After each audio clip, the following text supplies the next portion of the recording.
This is the Schadenfreude suppository. Wheel down on the Rio Grande. Back on the river, dogs.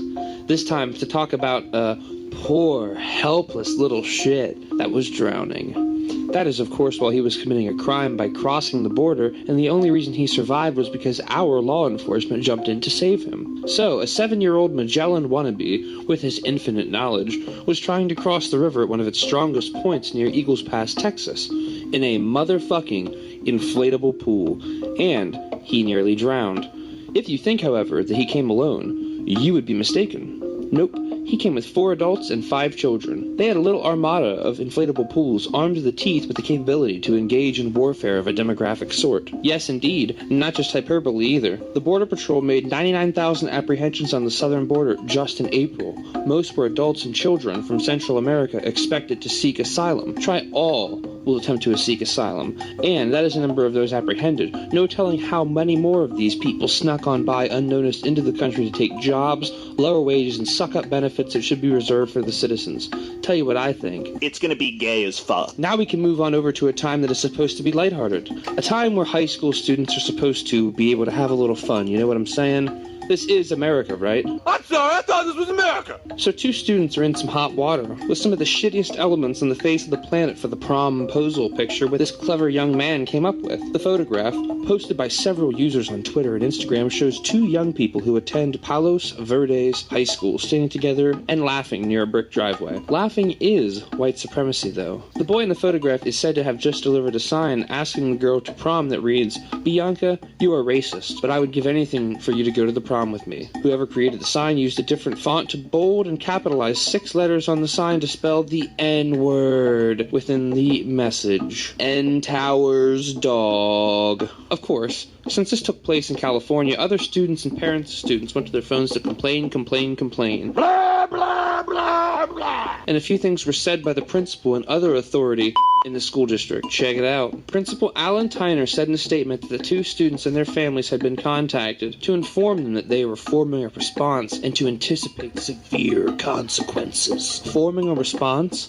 What is this? A fucking war simulation? In accordance with our values and expectations for respectful conduct in our district and at PVHS, this sign is unacceptable, Tyner said. We are also continuing to investigate the situation to determine who else may have been present when the photo was taken and who took the picture. There is more effort to find out who was taking the picture and all other whites who were there than they ever put in when white people are being attacked for being white. These terms they speak with sound like it's a fucking police department trying to find a serial murderer. That's not all, though. At this time, I am asking all teachers and parents in our school community to join me in reminding our students that we live in a society that must respect diversity and tolerance. Indeed, this life lesson is critical and is one that school and home must partner to teach. At the same time, I am heartened by the immediate response by our students and family on social media and make it very clear that our community does not support this behavior. Must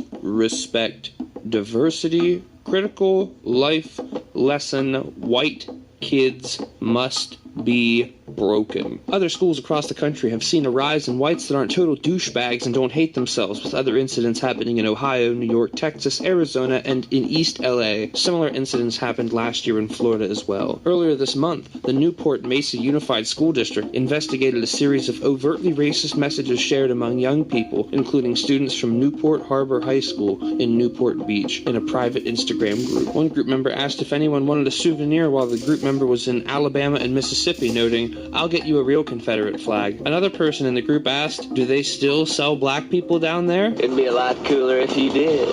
The group member taking the trip responded, "If they do, I'll get everyone a new plantation marker." How very generous of you, my fellow racial street preacher. This is from the same school that made national headlines in March when a group of students at a party posed with red Solo cups in the shape of swastikas, some students standing with hands outstretched in Nazi salutes. Oh my god, what will we do? Churning out the based whites who like the racisms? We're ready to hop on over to the next story. Get up and hop, scumbags, because it's time to talk about a nightmare scenario in a total nightmare.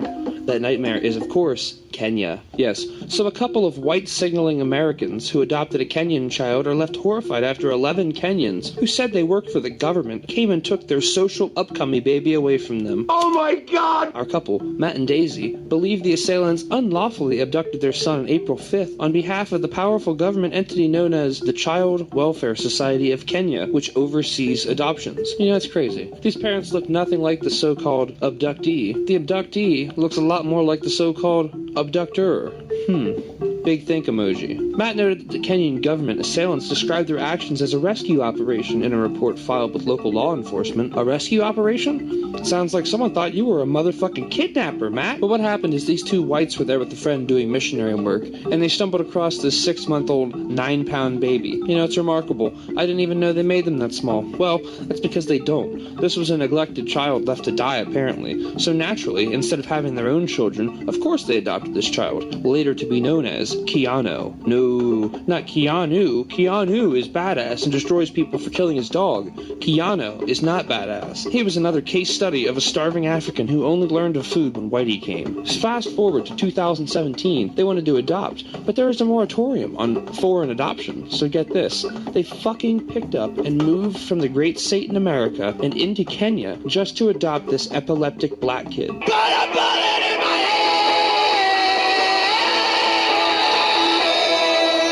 They think the Kenyan government institution is going against a high court ruling, but they forget one thing. The sanctity of law only matters to whites. And as this one black told them, you're in Kenya, not America. You have no rights. They're super sad puppies, because guess what they'll get in terms of help from the Trump administration? Jab Squad! But also, fuck these people. They Kenyans now. Take it up with the Kenyans. Play stupid games, lose stupid prizes. Next up, we got this incident in Colorado where prosecutors formally charged 2 teenagers Wednesday for a shooting at a Colorado high school last week that killed 1 student. That's right, Devin Erickson, 18, and Maya McKinney, 16, each faced 48 charges for the May 7th shooting at the STEM school Highlands Ranch. The charges included murder and attempted murder. They left 1 dead, 8 wounded. They have her here as Alec McKinney, because she prefers to use male pronouns and shit, but you know what I prefer? To live in a white country where I'm not constantly shat upon for existing, but trees are brown and piss is hot, so she can fuck off. They're discussing the possibility of sending McKinney, the freak, back to a juvenile system. Can you believe that? A literal murderer. If this were a regular white kid shooting a tranny, he'd be up shit creek without a paddle. This great justice system of ours. This next story is classic. The old I break so many laws, but here's my fucking sob story. So Alejandra Garcia Zamaron, a bean lady, who the article says is mother to 3 American citizens when in all reality they're just anchor children who are the product of broken laws and broken genetics, is one of the many who have accepted their lot and self-deported. Here's her story. She had been brought to the U.S. as a child, but her protected status as childhood arrival had expired. Well, I guess it's time to get the fuck out, right? Wrong. She knowingly violates the law and stays, so moving on a few years later when a police officer pulls over the unregistered vehicle she's riding in. Oh! Now you're driving an unregistered car, breaking more laws. Jesus. But she wasn't done there. She then gives a fake name and date of birth to the police officer who stopped her, which is a misdemeanor, and that puts her at greater risk of deportation. Breaking the law, Randy. Breaking it. The law, Randy. Breaking the law. But she wanted to fight her deportation. I know. After all that, the absolute fucking nerve. Yeah? Nah, she changed her mind. If she voluntarily deports, that means she doesn't get a deportation on her record. And then she can try to cross illegally, and then she might get a deportation. Probably not, though. This specific clown hopes to apply for a U visa as a victim of domestic violence and sexual assault, and, at the very least, have her 17-year-old son petition to bring her to the United States after he turns 21. How the fuck can you apply for asylum due to sexual violence and domestic abuse when you've been in the U.S. illegally for like 20 years? What the fuck are you talking about? This great country of ours, though, allows for the children of broken laws to have the same rights as native-born citizens so they can bring their Marvel comic-worshipping family back into the fucking country. Praise God for the Constitution, though.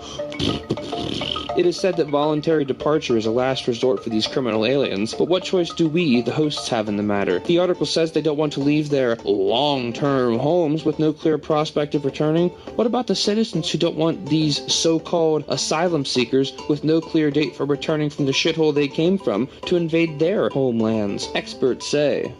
You know, the experts, dog. The unknown experts, unspecified brothers, say that there are several things that could affect the surge in voluntary departures, such as ICE going after supposed people with no criminal backgrounds, because they're more likely to qualify for voluntary departure. Well, I mean, yeah, we want more voluntary departures. That's the whole point of trying to get that number up, dickhead. Also, these people are criminal by merely existing in this country. Then we got fake and gay immigration judges, because they aren't really judges, saying that they're trying to just keep up with quotas. If that's the case, what's the fucking problem? They're trying to operate the system as it's designed. Bunch of fucking crybabies these people are. What this boils down to is that any standard that's set up in this country cannot be applied to these taco merchants. They're above the law, and the Trump admin be racist for even thinking about laws with these people. I mean, they be foreign citizens, right? These laws aren't even they laws. That's how fucking stupid this has become. Our final story is likely the last time you'll ever hear me talk about gay Tupac ever again. That's right, Jussie Smollett is back in the news, and this time it's because the show he was on is getting canceled after next season. That's right, after getting wrecked with low ratings after gay Tupac pulled a hate crime on himself, they have decided to, as CEO Charlie Collier put it, turn the final season into a large TV event. We are trying to go out guns a-blazing. Guns blazing. Yeah, this show will probably cancel mid-season due to a lack of interest in it. Smollett is probably going to be back at some point, though. If the show manages to finish the season out. I mean, why else would they have kept him on the show as an option with no plan for returning? Fox says they don't plan for it. I think they be lying, dog. We'll see what happens, though. That's going to do it for this week's Schadenfreude suppository, heard only on Fascination here at therightstuff.biz. I'm Larry Ridgeway. Peace out.